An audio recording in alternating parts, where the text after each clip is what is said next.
बिस्मिल्लाहिर्रहमानिर्रहीम। आप देख रहे हैं ऐसा सही से चना। आज हम बना रहे हैं आलू गोश्त। शुरू करते हैं अल्लाह ताला का नाम लेकर।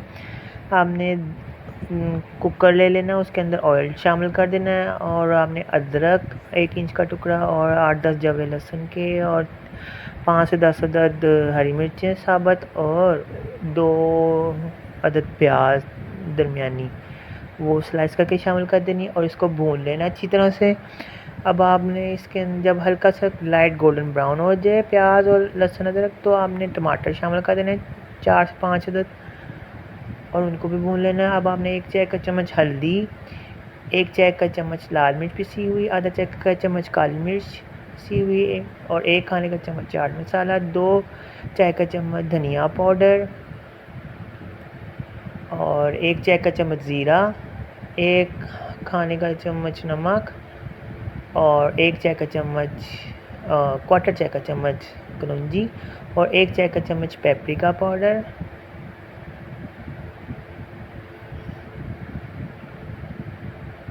ठीक है, अच्छी तरह से आपने इसको मिक्स कर लेना है और भून लेना है 2 मिनट और आधा चाय का चम्मच गरम मसाला पिसा हुआ शामिल कर लेना है।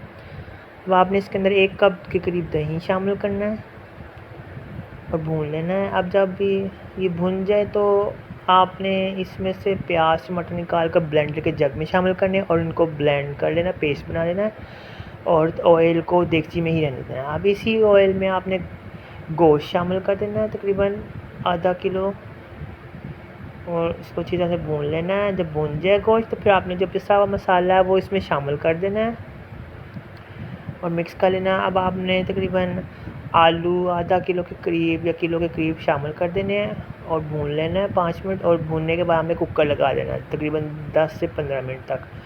फिर आपने कुकर को खोलना है और देखना है कि जी इसके ऊपर ऑयल आ गया और गोश्त भी गल गया और वो आलू भी। तो फिर आपने इसके अंदर धनिया और हरी मिर्चें शामिल करनी है और तरी को निकाल लेना अलहदा से।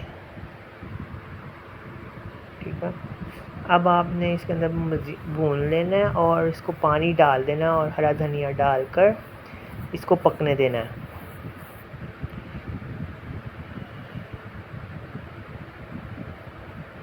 लीजिए, ये अब शोरबा तैयार हो चुका है। तो आलू गोश्त को आपने प्लेट में निकाल कर ऊपर हरा धनिया डालकर सर्व कर देना। लीजिए, मज़ेदार आलू गोश्त तैयार है। मेरे चैनल को सब्सक्राइब कर दीजिएगा, लाइक करिएगा, फॉलो कर दीजिएगा। अल्लाह हाफिज़।